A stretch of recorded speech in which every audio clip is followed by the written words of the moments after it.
they're heading in this direction. What are we going to do? We'll be sent to the spice mines of Kessel or smashed into who knows what.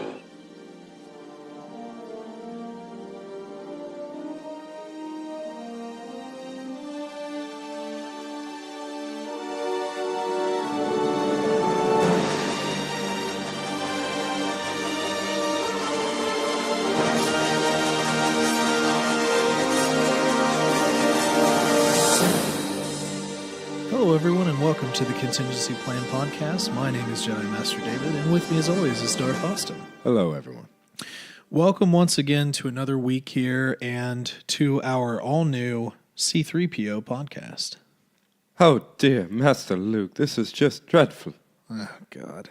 What a horrible character. No, I'm just kidding.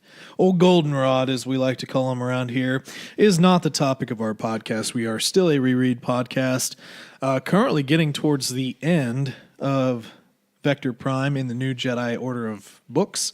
We are going to be focusing on Chapter 20, titled Point of View. Relatively short chapter.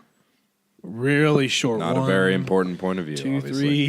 3, 7, 4, 5, 8 pages 6, if you count them, but they're so short. It's really about 7. Yeah, it's a short chapter. We've wrapped up some pretty epic events, and now we're going to do a little bit more table setting. And like I said, this book has 25 chapters, so we're 5 away from ending this book and getting into the next book. You believe that? I better order it. No, I'm kidding. I think have it. I was about to say. it. I think we half I have price the booked next and got it for 4. you, didn't we? I've got the next there 4. we go. Good. Well, it's going to take us 25 years to get through all 19 books in this series anyway, so we've got plenty of time to make up. And then we'll get to the solo review after all those books Maybe, are done. maybe by the time episode 9 is about 2 years old. There'll be solo 2 by then. Yeah, who knows? Well, let's get in a little bit of Jedi Council. How's it going this week? It's been a long week, and I am ready for the weekend. I finally get Sundays off now. New schedule at work. Nice. So Very good. yeah, and hopefully every other Saturday. I might actually have a normal life for once. No, you won't. No, I won't. Yeah, no, that's definitely positive. I mean, I worked the crappy shifts, the second shifts, the late shifts, and weekends, and all that good stuff. 10-hour, 12-hour days, and then I grew up. Yeah. I got older. And Well, that's the problem. I haven't grown up yet, apparently. No, it honestly, a lot of it's just getting in the right place, right time, and got to keep chugging, keep looking, and getting that experience and continuing to move into new projects and opportunities and so forth. The motivational speaker here. Dude, I just had Chinese. My motivation level is way too low for you to help me. I don't know. I'm actually pretty alert normally. Chinese. Well, if I'm eating noodles, I can get a little sluggish. But MSG. this one I don't know. Hopefully, It this didn't place feel like it had anything. I don't think like it that. does, but there's a place just down the road, and as our friends over at another great podcast called the Unexpected Podcast, Talking Tolkien, Lane and Nez had a running joke there for a while about to figure out how good the Chinese is going to be is seeing how sweaty the shop is. You know how you get that level of condensation on the windows of the shop, and they were eating some sweaty Chinese. Ours wasn't quite, but my God, they had some broilers going. There were actually quite a few people in there. That was an amazing walk. I Oh, want yeah. that walk. I mean, literally, it's just like a jet engine just... Yeah, the guy running it probably has no eyebrows, and I don't know. I mean, just no sense They're whatsoever. of skilled. If you smell. actually stand there and like watch them, because I have on occasion, it's pretty neat. Those things heat up in no time flat, and you're just cooking Chinese like nobody's business. Unlike everywhere where you go, like get fried food, and they're like, oh, better turn the fryers on. It's always cold. No, there's no such thing as cold wok food. No, it was but no, they were pretty good. So yeah, I got a little Kung Pao chicken. Did you get General Tso's? General Tso's as always. Yep. No, that's usually my two favorites. I think when I was a kid, I used to like the sweet and sour chicken. I mean, I still do, but I mean, I've moved on from that sickly sauce and just kind of go a little bit more Kung Pao. We say that, but we had that sickly sauce with our crab rangoon. Yeah, I do a little dip. I mean, my crab rangoon wasn't quite as saucy as I normally like it, and I'll just dip them in that sauce. But so I did a little dip in the red sauce. It's like the A1 of the Chinese world. Kind of is, yeah. They give it out quite that and duck sauce. Is The there orange a difference? sauce. Well, it's orange. I mean, there is a difference, but is there really a difference? One's red, one's orange, and then you got Dye. soy. It's got dye. I suppose so. So yeah. would you? It is that time of year we didn't quite do a holiday themed episode, but we're and going. we're too late for that. You know what we're gonna do is when it comes around Christmas, we'll just watch the holiday special and just the die. Ewok one. No, have you ever watched the Star Wars holiday special with Lando, Chewie's family? Yes. Yeah, that one. I watched bits and pieces when I was really young. Absolutely horrible thing that they did trying to capitalize. I believe that was just I don't remember what TV network it was, but we might do something for that for around the Christmas time, and we'll kind of see. But yeah, this time of year, honestly, the older I get, the less I really care about it. I mean, we had Thanksgiving, yep. And hopefully all of you had a good Thanksgiving. Got to see some family, eat some good food. We pre-recorded 2 episodes like the week before, just so that we didn't have to rush and try and put anything out during that time. Which more than likely around Christmas we'll probably do the same thing, because getting to different families' places and doing all that grind. Yeah. It's more of a grind now. When you're a kid, it's a different story. It's all done for you.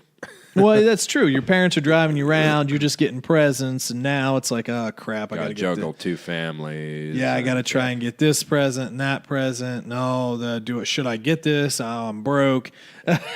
Even Thanksgiving this year, I was juggling like, okay, I'll be up around 6. I'll help with Thanksgiving. I'll leave around noon. Go to the girlfriend's house. Spend 3 hours there. Spend the rest of the afternoon back home, then get back there. It's like, oh my God, this isn't fun like it used to be. No, it's stressful, and I'm worried about pissing someone off. Yeah, it is kind of rough, and it gets harder to budget the time, as opposed to when you're young, and I mean your time was budgeted for you. Yeah, So and it wasn't on you, really. True. I mean, you didn't have to worry about anything. But yep, and we've seen our first actual snow of the year as well this week. And winter is in its clutches, and this is around. It's in the. It's what? Whatever. I don't care. I'm not saying it again. We're in the clutches of winter, and we didn't really have a fall necessarily. That was pretty much nothing. But we've had a couple really mild years, and we were kind of due for potentially more of a winter. Well, I was expecting a lot worse last night than we ended up getting. We did have some slick roads. We had to postpone a day for recording. Yeah, see, we didn't have anything here. It was pretty dry. That's crazy because it started raining about 15 minutes before I got off work. And I mean, by the time I got out to my truck, it was just a perfect sheet of ice over my windshield. No, I believe it. And I mean, you're about an hour northeast of me, so that can be all the difference. And I know Cleveland was having a lot of trouble when it actually snowed. So and apparently our old hometown is using salt from last year. They couldn't afford salt this year, so it's going to be very sparing this year. Well, I mean, I don't. Well, that's a complete. Let's not talk about the geopolitics of small towns. Around here is actually pretty good about that kind of stuff, but there's a lot more people living in here, so a lot more people to tax and then to bring in that sort of money. But yeah, it is getting around that time of year, and to be honest with you, I kind of would rather just like to get through it as quickly as possible, get on into like April, and then kind of that's when I reset. Or attempt to reset. It's just an. I hibernate this time of year. I mean, venturing to your house is about as far as I'm willing to go. Once it gets this cold. Yeah, for sure.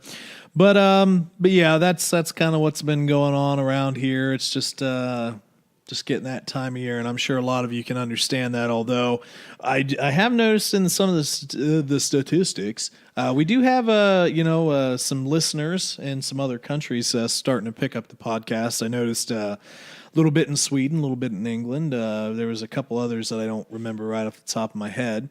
And then obviously, we have our U.S. listeners, and weather can be different all around the country, but yeah, it is certainly getting towards that time here in the great state of Ohio. So let's go ahead and move forward a little bit, and let's start talking about a little bit of HoloNet news. You ready to talk about the big news? Well, we got two big newses. So which one are we going to talk about on this one? Well, let's go ahead and talk about a new, I guess we'll call it a kids series called Star Wars Galaxy of Adventures.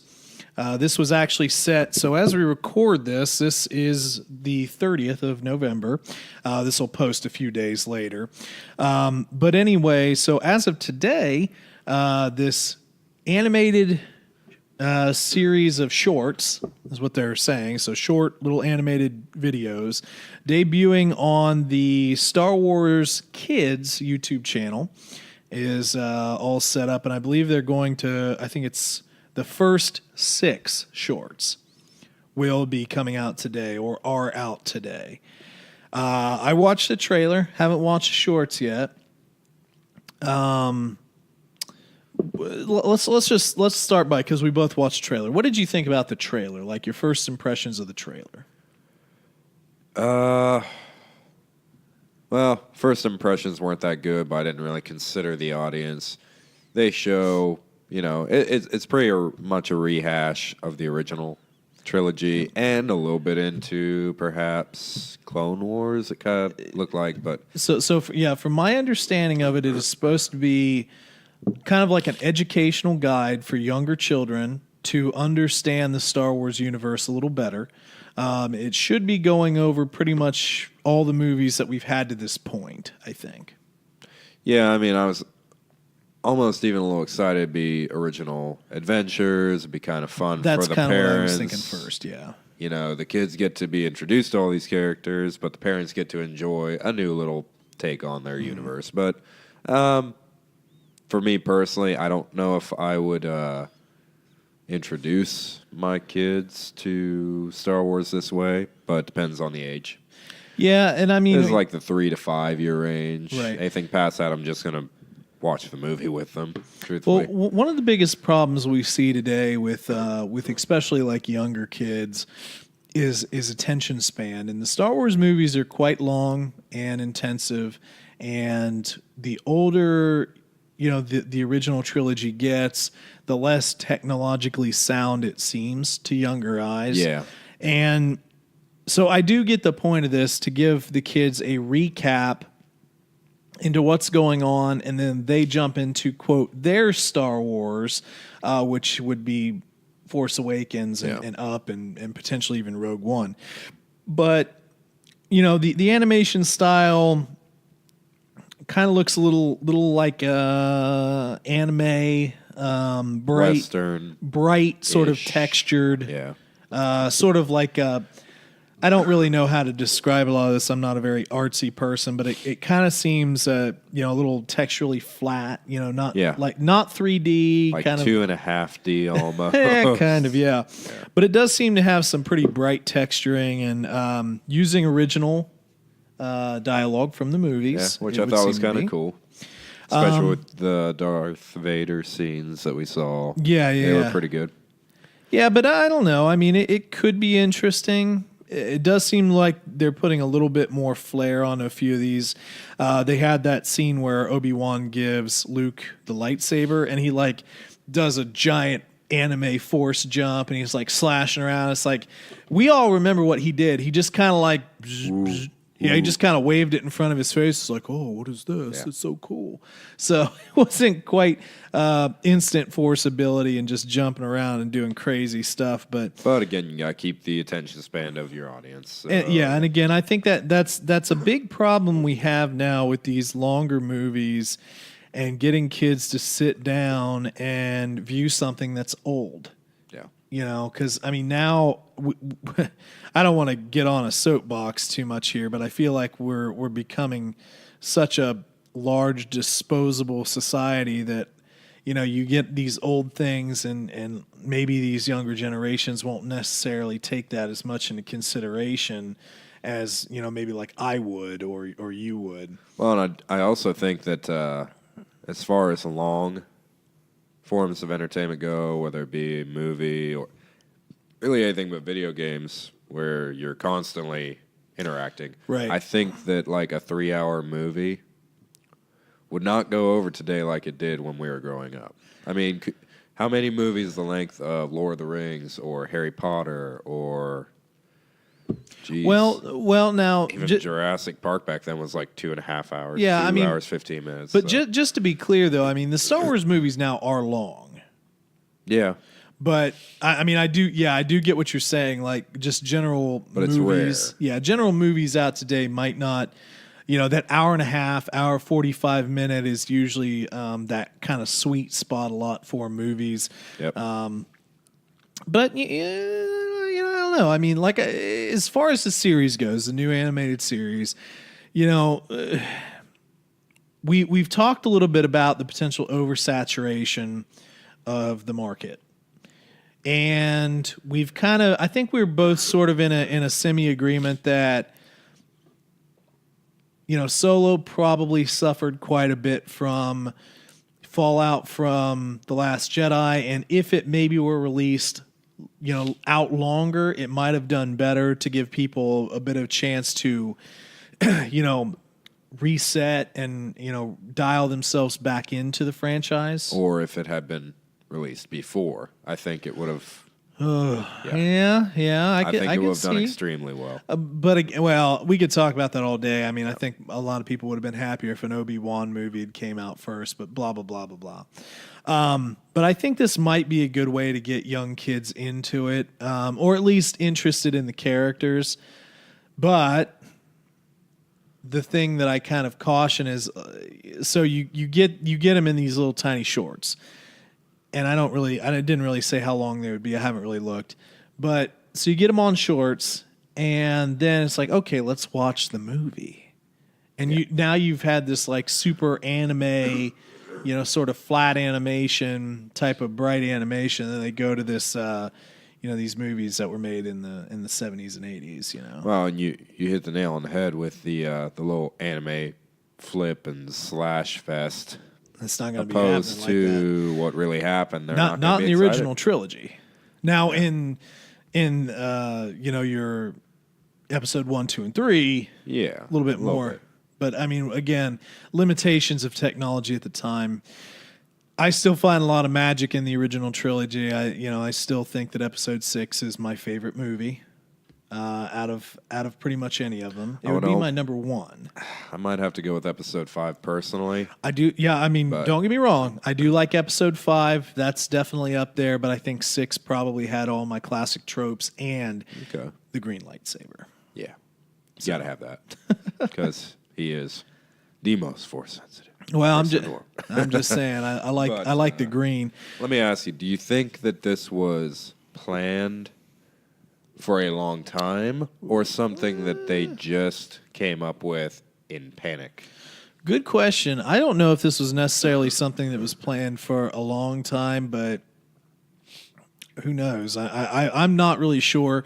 I mean, they have had the Forces of Destiny YouTube series that's been out for a while. That showcases a lot of characters on there, but I don't know. I mean, maybe somewhere along the line somebody said maybe we just need to rehash this with younger generations. I really don't know. Because, in some of the comments that I've heard from younger people, they might not know.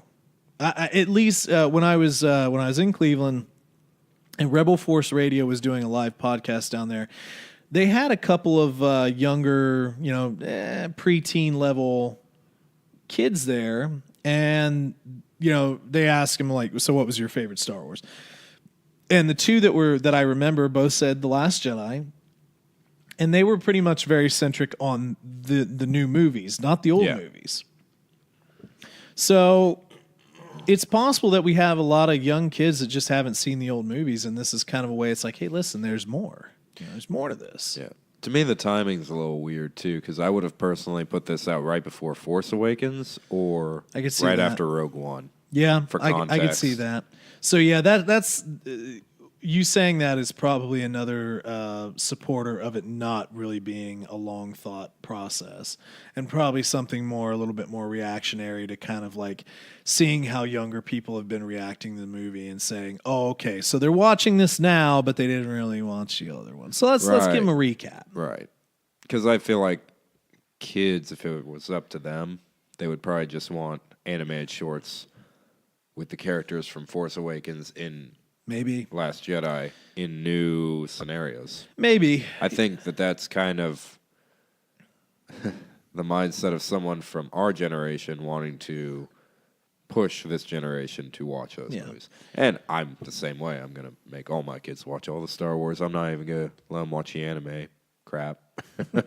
They're just going to sit down with their popcorn and hate it or love it. Yeah, I don't care either way. yeah, it's that'll be the interesting point. But yeah, so that was pretty much HoloNet news there. We'll go ahead and wrap that up and start working towards the reread here. But just before we get into that, just as a reminder about some of our social media, you can find us, the Contingency Plan Podcast on Facebook.com. If you would like, just send us a message there. You can leave us your theories or, tell us what you think about the new series coming out or any sort of theories about potential spoilers for new movies or whatever, just whatever you want to talk about. Make sure you hit us up there. You can also engage us via email at tcplanpodcast@gmail.com. And if you're super interested in everything we talk about here, we do have Patreon or a Patreon page, just Patreon/the Contingency Plan Podcast. And that currently right now we're looking at building that. As of right now, we have our Dinner with the Patron series, which is, just we have some food, we sit down and just talk with you and have a little conversation and amongst ourselves and, just on whatever topic we want to feel like talking about at the time. And, we encourage you to just get some food and watch those with us. It's a little extra content, and anything you put towards that just goes right back into the channel. And then, of course, we have YouTube there as well. We haven't been putting a lot of effort into YouTube yet, but we will. It's just a timing thing. And this time of year is especially hard for us to really get to do as much as we want. It is. That whole hibernation thing kind of goes back full circle on it. But for the holidays, we're both planning on putting out as much content as we can. Get a couple movie reviews out. I'd like to get our first bio out, too. Yep. Yeah, there's a lot to come. New Year's going to be exciting. We might have a backlog by New Year's. Who knows? Well, that's possible. We will see. And then obviously once Celebration comes up, I will be there and hopefully put some live stuff out and then some other updates and whatever we might see there. So that should be a lot of fun. So just as another quick spoiler here, this is probably going to be a relatively short run through here. We like to keep these podcasts right around an hour, but the chapter being so short, it might be a little bit of filler for us to try and. It might be a little bit shorter of an episode here, so obviously we apologize for that. We want to make these things at that hour mark, but anyway, we'll definitely have other stuff coming out. So anyway, I mean, the second line from the first page of this chapter does mention TIE fighters. We could just go on a tangent for an hour about TIE fighters. All the intricacies and we already tried that, didn't we? Well, we already had a TIE Fighter podcast. It got shot down. So anyway, it ran into something. Actually. Yeah, there you go. It just got ran in. So let's hop into the reread here. So we've got chapter 20, Point of View. Our previous chapter had the worst title ever. What was that? The Perfection of Teamwork. I believe so. Yeah, and that was basically when the Yuuzhan Vong attacked Lando's planet, and the Solo children did some fancy maneuvering, and Anakin and his and his sister and brother, who are twins, not his twin brother and sister, that make them triplets, but they all had this neat little Force connection. As it was like a Dragon Ball fusion, only 3-way. Fusion, ha! And they piloted their way through Lando's Folly, the asteroid belt, and effectively took out the Yuuzhan Coral skippers that were following them. However, we left the chapter with Anakin just basically doing an emergency light speed. It's not really warp. They don't call it warp here. He dabbed out. That's you shut your freaking mouth. Oh, we were just talking to each other before this. Like, we were talking about stupid Fortnite dances. Like, if I ever saw somebody dab in front of me, I'd probably have to just kick him in the next week. Anyway, so Anakin had to hit the hyperdrive and get out of the field real quick, and he basically just blasted into wherever. It was uncalculated. So at this point, we don't know what happened to him, but we're gonna figure it all out here pretty soon. Very quickly. Shh! Don't tell him too much. So to set up here, we do have Jason and Jenna. They come back to the planet Debrillion, and dozens, not hundreds, but dozens, swarmed them. They're all cheering. This is like this is good. This is good feeling. Yeah. We just took out this fleet. And the people there understand that if Jason, Jenna, and Anakin hadn't have done their fancy flying, it might have turned out very differently, right? Yeah, for sure. Let's see here. And, they're basically, they're worried about their brother. So they have all this celebration going around, but, there's destruction. There's laser cannons out of commission. What was it? The belt runners on fire. Yeah. So really, everything's on fire around them, but they're celebrating. Yeah, they're worse. They're a little worse for wear here. But again, they don't really know much about what happened. Just a fleet of weird ships came at them. Made of coral. But Jaina does turn to Jason and say, he's all right. I can feel it. So that's a good thing. So they still think he's alive? Wishful thinking. No, I'm just kidding. Or she's just saying that to make him feel better. Yeah. Now, this was interesting here. This is probably the most interesting part of the chapter, is sort of Jason's doubt. Yeah, that was the only part that really caught my attention, too. I figured you'd feel the same. So Jason has always had this concept where he's meditating alone. He's practicing alone. He has never seen the use in practicing with anybody or being around anybody. This has all been a personal force journey, right? Well, now he's starting to have second thoughts about that because of the connection led by his little brother, Anakin. And who he feuded with constantly. Yeah, and that's the thing. They've been so argumentative with each other about their philosophy. And now Jason's saying, oh my God, if all the Jedi could get together, why couldn't they or shouldn't they be able to actually keep stability? How does he actually say that, though? Because it's always fun trying to. I'm sure. Get on the same page, no pun intended. No, I'm sure it'll come around here. But basically, maintain order in the galaxy. There, that's exactly. Yeah, and see, that's what I was looking for. Maintain order in the galaxy. Now, that'll be important in the later books. Yeah. But so, again, his whole thing is always about maintaining order, whether that be personal or now potentially for the galaxy. Whereas, it's interesting. We'll put a tab in that. We're going to be talking about that again, but the wording of that was what I wanted to find. Yeah. And again, basically here, Anakin has proven it to him.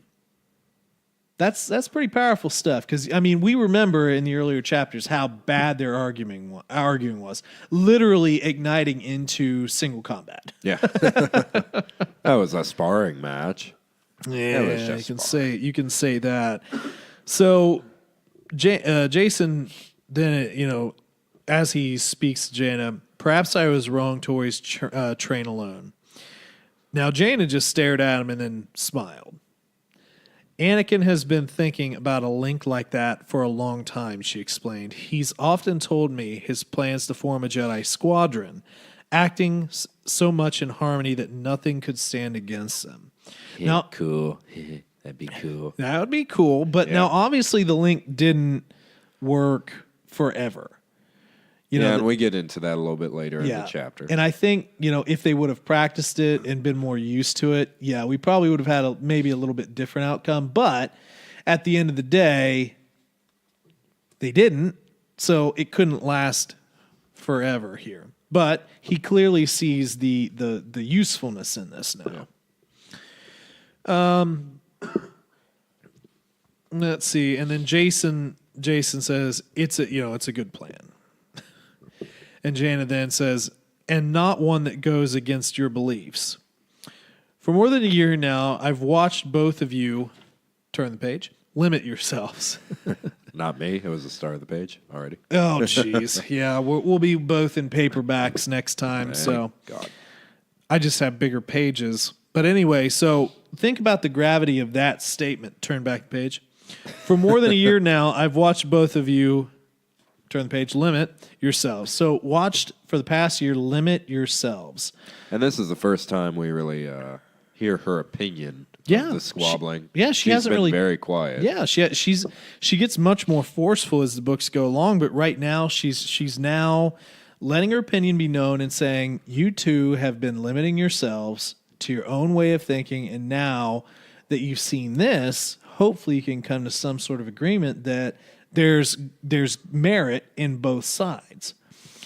Stop trying to be a mother, Jaina. Jeez, trying to mother over him like a mother hen or something. Wow. But she's right, though. He is a little baby. He needs the coddling. But she is right.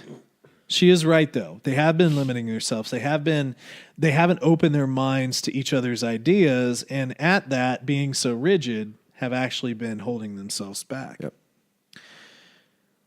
Now, do get back here, and she says, you're doubting because you're afraid for Anakin. Mom and Dad will find them.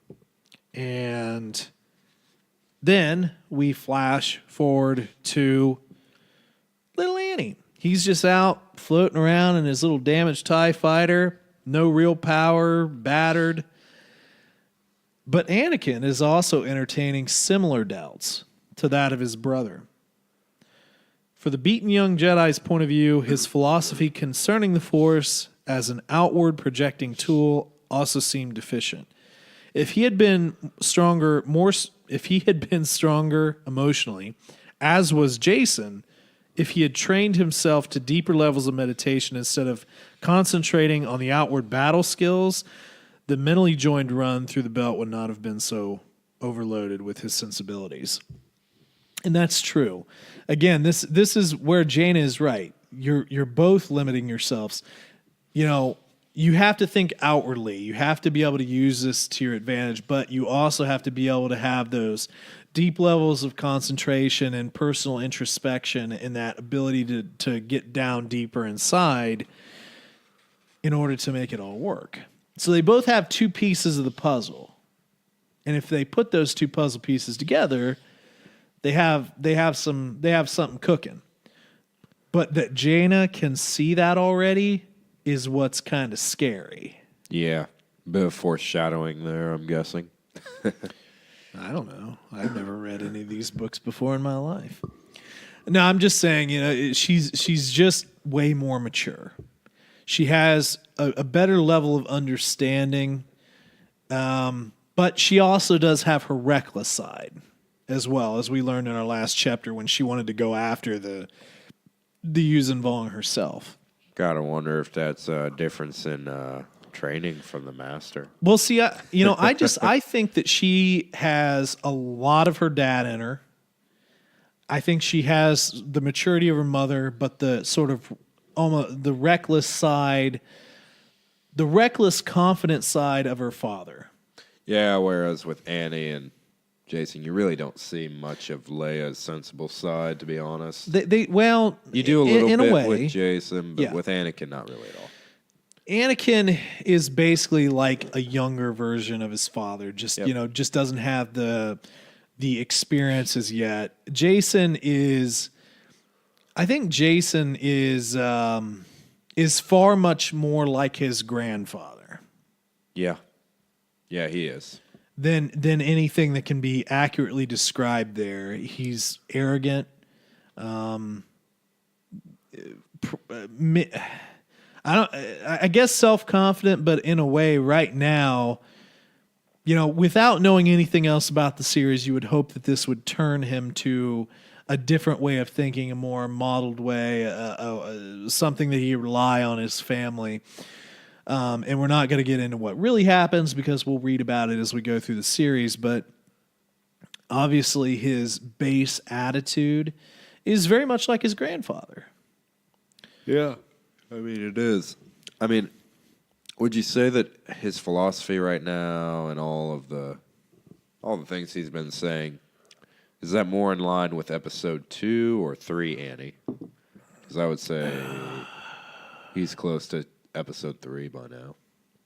I mean, he is very disillusioned to the Jedi way. Well, I mean, he's disillusioned, but he's never actually seen the Jedi way. He's just kind of he's irritated because the way in which Luke is put out, and Luke would is even sort of admitted, is not really the way that they probably should go. So he's still searching for the proper way. And because we're not teaching like we used to, with like one master and an apprentice going out adventuring and questing and crusading and everything, it's just a different way of doing things that doesn't necessarily fit his sensibilities, because he's trying to be a lone wolf, which isn't really healthy for him. But I don't know. It's just kind of hard to say. We'll get through the books. We'll learn more and more and more. But just at this point, you can definitely see Jaina much more mature than the other two, and you have the other two very much doubting and sort of thinking, well, maybe we need to start listening to each other a little bit more. But back to Anakin, he is drifting out in space, dying slowly. He made me go out. We went off on a tangent, and Annie's just out here just dying slowly in a TIE fighter. God. Oh. No back droid. Now he is worried. He's worried about his family. He's worried about if they're okay. But he also has sort of this attitude that basically as long as his brother and sister are all right, he seems to be okay if he just died. It's like, well, geez, what an emo. Come on, man. You gotta fight a little bit. See, to me, you would think that with the conflict in him, they wouldn't make him so. It's hard to relate to. Anakin? Honestly. More Jason, honestly. Oh, I see what you're saying. Yeah. Yeah. But there was one little line here. Let's see. Flight through land spotty and indeed saved the day for Dunbrillion. Then Anakin could accept his fate as Chewbacca had accepted his fate on Cernpital. So he just wants to go out like Chewie, apparently. Yelling at a moon. Yeah. But he does kind of start to try and reach out, though. To anybody that can hear him. Yeah. And then we switch point of views again here. And we're back to Dagara. Ooh. The Yuuzhan Vong. They refuel and they rearm, said to Prefix.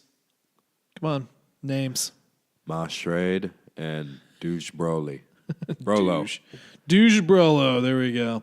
Who commanded the third world ship. World ship. Have they said that term yet before?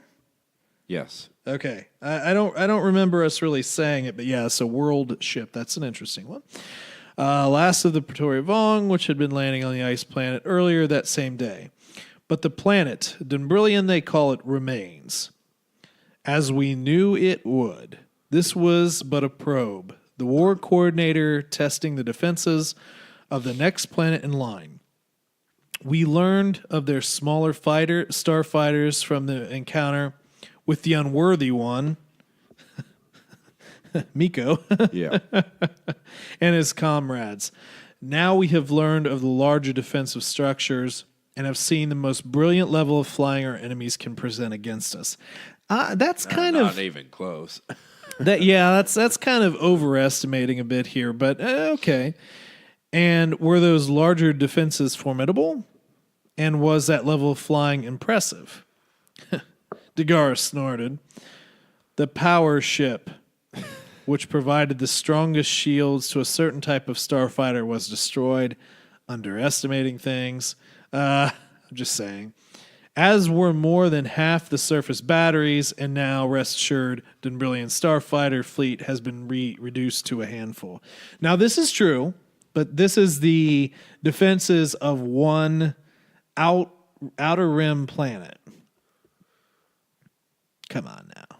Come on, guys. You would think if they've spied on the galaxy this intensely, they would understand that. Well, they're cocky. They're cocky. And let's see here. Goes on. Does the war coordinator wish for my coral skippers to join in the battle?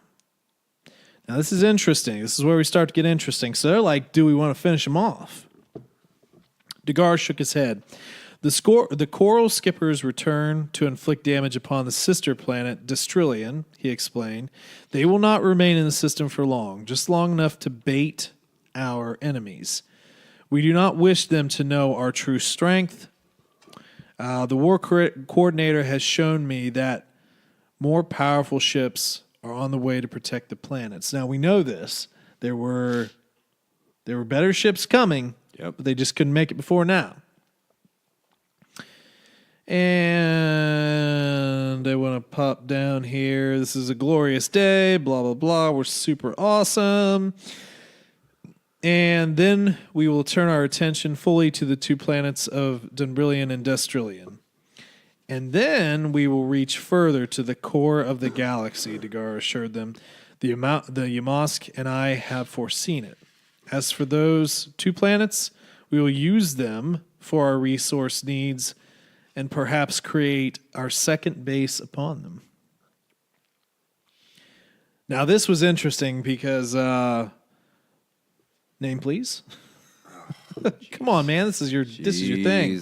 This is Ma here. Ma Schrade. Ma Schrade. She sucked in her breath. Did that. I think that's what she did. The war coordinator will spawn sooner than we believed. And the second mosque will be trained immediately through its mental joining with the parent. We will establish our second base as soon as the immediate threat is eliminated. And that second base will allow our great war coordinator to focus on yet another spawning. By the way, two things about this. One, I just think I understand we have to learn about this. But it's just funny that he's interacting with all these warriors that know their culture like that. It's like, and the war coordinator will spawn. It's like, well, yeah, it always does. That's what we do. Well, and that's the thing. So the Yamask, they call the war coordinator, the tentacled, single twofer thing. The Kraken. Yeah, the brain Kraken or whatever. So this is interesting. So they set up a base with a war. So they have all these bases with just a war coordinator there or a Yamask there. Yeah, that's pretty crazy. So they're just gonna populate these little Krakens everywhere. Okay, now two more things. One, do you picture them being like the first creature that Hellboy fought in the movie Hellboy? Dude, I can't remember Hellboy. Really? No, I can't remember. Okay, never mind. It was like a dog, but it had a bunch of tentacles on its head. Listen, all I can think of is like a giant brain with a bunch of tentacles with one giant tooth. That's hilarious, actually. I mean, it's kind of comical in a way. I don't know. Maybe I just need a picture drawn. But, yeah, when I read this chapter the first time, all I could think of was little RTS games on the computer. Yeah. Spawn the Yamask. So Build another fort. There you go. So exactly. So just the last little bit here before we jump point of views again. He also says, Degar, also, though I have not heard from, or I have not had contact with my agent, Yamankar, who is dead, I believe that the metamorphosis of the planet Belkaden is nearly complete, and we may soon plant Yorick coral there to grow rapidly. Now, Yorick coral is basically everything that everything's made of. So the metamorphosis of the planet, so they weren't turning that planet to just kill people. They were turning it to make it a breeding planet for their coral. Coral. It's pretty crazy. That's pretty cool, though, actually. Pretty cool. So then let's go ahead and change point of views To the Millennium one more Falcon. time to the Millennium Falcon, and this will this few passages will end our chapter. Wow, really running through here. Let's see here. So they're obviously off looking for Anakin, blah, blah, blah, Anakin, blah, blah, blah, Millennium Falcon. Got anything you want to point out here before we start kind of skipping through? Millennium Falcon. Oh, disappointing. Nah, there really isn't that much left in this this chapter here. Well, yeah, We're but pretty much basically Han and Leia are kind of arguing up. about themselves amongst themselves about their kids. How could they do that? You know, that C-3PO, their mission was like 10,000 to 1 or something like that. And, you know, basically, oh, geez. Leia, by the way, with Anakin still missing. Just arguing about it. But Leia does kind of remind us, like, you know, there were two people that did some pretty crazy stuff a while ago, you know. There's Nudge, punch you There on was the this shoulder. one guy who, like, you know, just flew, you know, a big ship into an asteroid field and, you know, landed it in some giant worm creature. You remember that guy? Huh? Remember? Huh? You remember? Big guy? I remember berries? Huh? So anyway, there's really not much else here. They do get a general direction on where he's going. I thought this was trying to tie in another old planet. The general direction of Dantooine. Yeah, I know. It was so random. It's like... And of course, Dantooine was the planet that Leia had given the... excuse me. All that Chinese food, man. Whew. MSG's kicking in. No, but... wow, I'm totally blanking on his name. Come on, you got to help me out. Who is? Jeez, wow. All right, so go Grand ahead. Moff Tarkin. Oof. So that's the planet that she gives Tarkin as having the rebel base, Dantooine. It's on Dantooine, and of course it wasn't. And they blew up Alderaan. It was good. It's good stuff. But basically, they're going off to find young Annie, and that is the end of the chapter. Very short. Very short. Yeah, I don't know why they didn't combine this with the next chapter. Well, strange. yeah, I think you had some long chapters there, so now we're getting some tidbits so you can move along a bit more. But some interesting stuff. We're seeing the conflict with Jason and the conflict with Anakin and the maturity of Jaina and sort of how they're both thinking, man, we kind of need to get together on this. Yeah? I don't know. I mean, it's a shame that you don't get to... Because obviously I haven't read past this book, but it's going to be a real shame that power between the three of them is going to go to waste.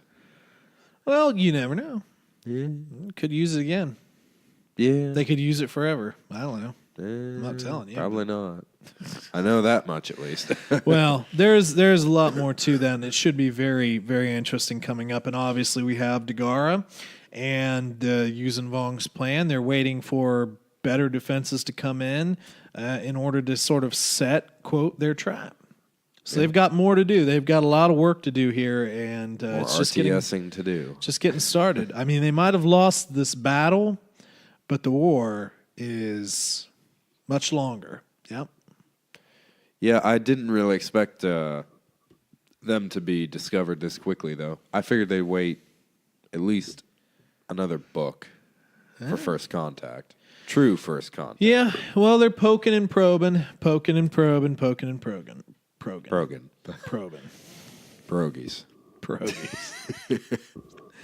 Anyway, folks, so yeah, how'd you like that chapter? Short, sweet, to the point. Get a guy good. Let's go. I'm with you there. So, yeah, folks, hopefully you're still enjoying the reread. Of course, let us know. I gave you all the disclaimers and cheap plugs a little earlier.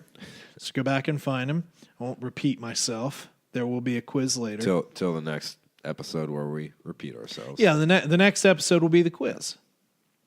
So we can figure out if they all did. Quizzes. Do I have to be a part of the quiz? Absolutely. You're the host. You should know this. You say it. I know it. I just can't recite it like you. Well, anyway, folks, we definitely appreciate you guys stopping by for another story time with myself and Darth Austin. We definitely appreciate the support, and hopefully you guys have a good rest of your week. Yep, and as always, may the Force be with you.